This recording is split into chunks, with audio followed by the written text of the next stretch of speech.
in the chat box. So, Isha, next question that I have for you is that what do you think, based on your experience in this field now? So, what do you think are some of the mistakes to avoid when a person is trying for foreign admissions?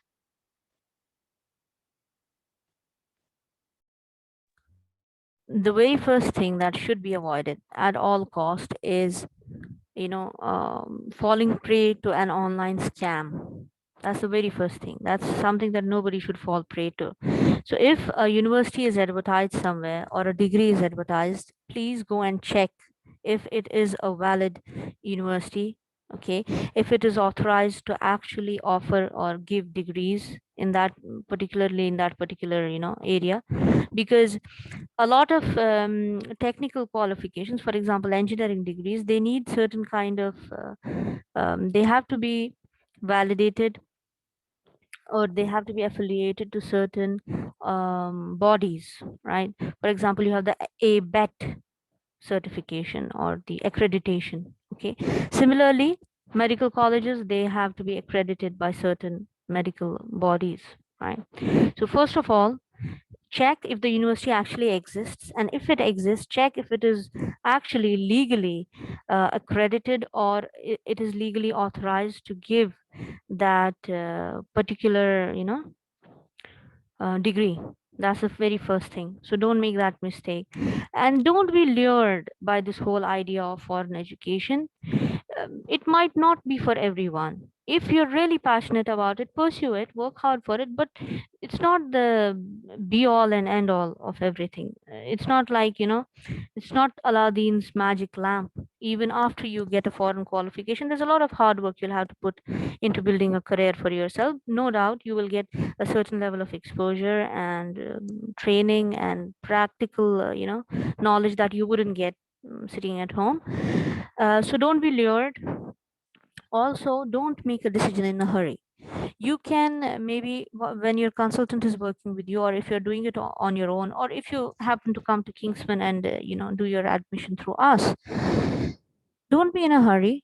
You or your consultant, or whoever is acting on your behalf, give them enough time to compare and contrast and see the pros and cons of different options, different countries, different universities for the same course. Because you might find that you sign up or you take admission in a particular course, next week you find out that the same course was available at a better university for a lesser tuition fee, right? That shouldn't happen. Same way, don't be in a hurry to just pay the tuition fee. Look for scholarships, or let your consultant match you with scholarships thoroughly, right? For example, in medical studies, we have this issue that usually students who have done MBBS, they then pay for their MD. If they would like, my brother is also here on this panel. He passed USMLE part 1, 2, and 3. So when he will be doing his post graduation, it won't be a degree anymore. It will be like a job with a stipend. So if many of those students, if they would have looked into it and they're bright students, they would have given USMLE and basically, just done their MD without investing anything at all. So these are the kind of things, these are the kind of mistakes to avoid. Plus, consider the fact that you'll be living in a foreign country. Do you have the temperament and the personality to actually handle the challenges which come with living in a foreign country, adjusting to the food, climate, people, language, etc.? We have a question from Munazza. Um, Yeah. yeah. So Munazza has asked us a very good question, and that was my next question to you. But yeah, let's take it from Yeah. Munazza. Thank you So so much. Munazza Yeah. says, Mm. yeah, Munazza is saying that she would like to confirm from you that do you counsel students who are interested in online mode of education from foreign universities? Thank you. Definitely. Uh, in fact, I don't know, let me break the news to everyone that online education is the future of education now. Right now, there is some resistance in countries like India by accreditation bodies and bodies that validate foreign qualifications like AIU New Delhi, right? Um,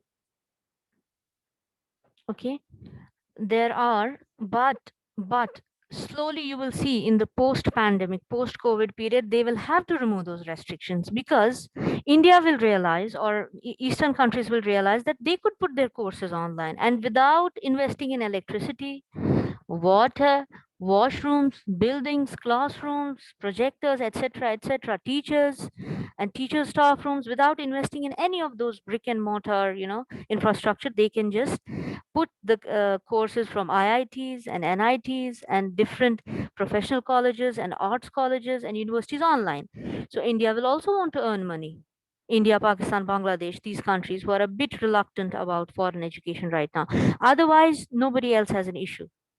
The thing is, if you're going to work in the private sector back home, go for online education. There is nothing that will, you won't have any particular deficiency in compared to students who study like offline, basically on site, right? If you study from a good university, recognized university, like for example, let me give you an example. I have first-hand experience now. Back in 2011, when I enrolled for this certification from University of Toronto, it was not provided at University of Toronto. It was only online. So I did it in Malaysia, and my experience, like, it was phenomenal. It was like anybody's experience at University of Toronto. So I didn't have to go to Canada. No traveling cost, no visa cost, no lodging and boarding there. I mean, from Malaysia I could do it while I was doing my other degree. So it was amazing, and I got the certification, and it's valid. It's valid globally. My master's from Mishka University is also online. Many people are surprised, and it was amazing. The level of Arabic was amazing. I could have never, studied that much of Arabic hadn't it been for Mishka. Similarly, the standing offer that I have from University of London right now from SOS, it's also an online degree. So online education is the future. Okay, it there are pros and cons. There are pros and cons. We would discuss from on a case to case basis, depending on the queries we receive. But I definitely encourage it. And we have another related question: that are there programs for interior design from a good? Yes, definitely there are. There are many. We would encourage Osma Jilani to get in touch with us.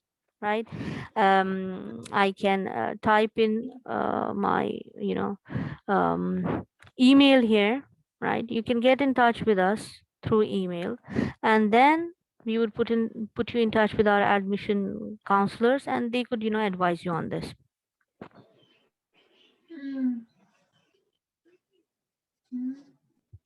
Well, thank you so very much for that, Isha.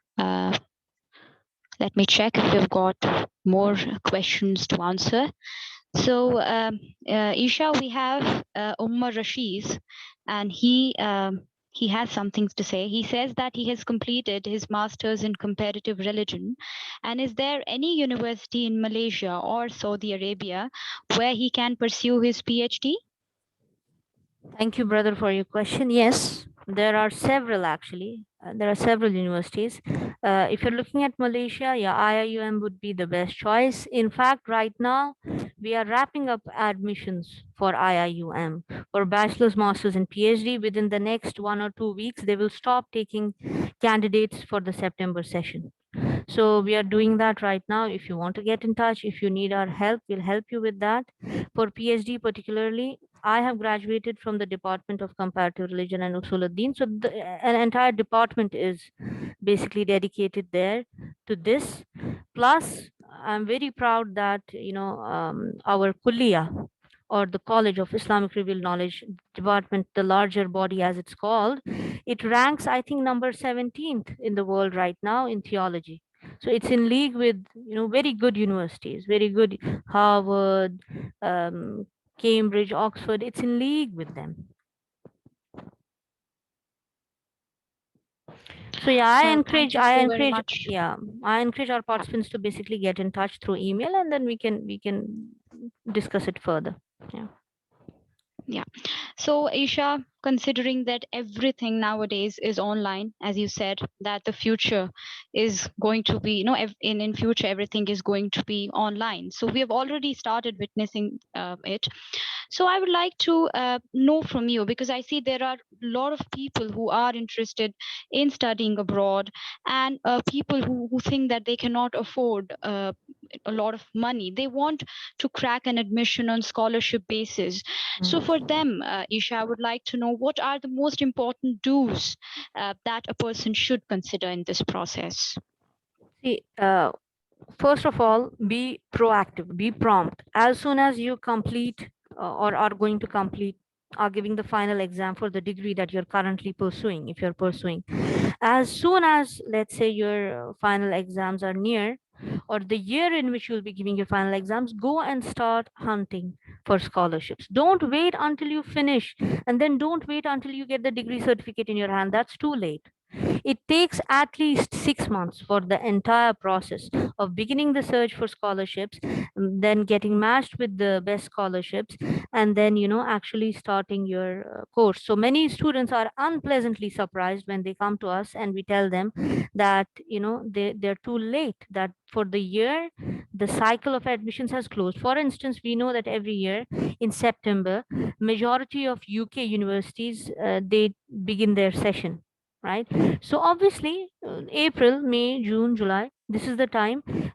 Like in April or May or June, you should have already you should have an offer letter. Then you do the rest of the process. If you have to go there physically, then visa and other things. So be very prompt and proactive.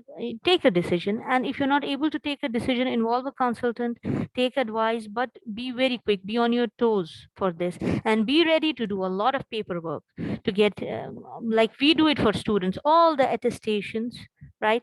Writing personal essays, applying, form filling, uploading documents, getting those documents first from your college or universities, then getting the recommendation letter from professors. You will have to do all that.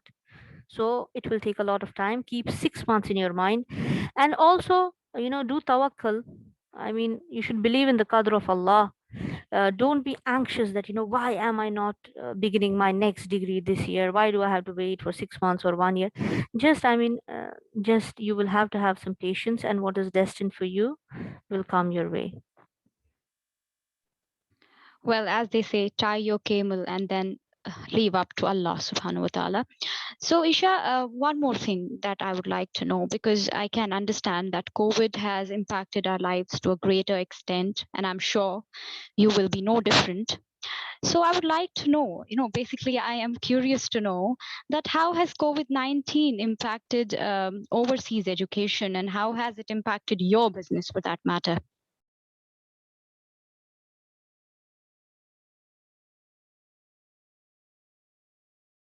I'm so sorry. I think I've lost you. I am not able to hear you. Sorry, we have less than a minute left, so I will end the session and restart on the same link. So those who Sure. have time, please rejoin us. Okay, thank you. Yeah. Yeah. Okay. Thank you. Thank you so much.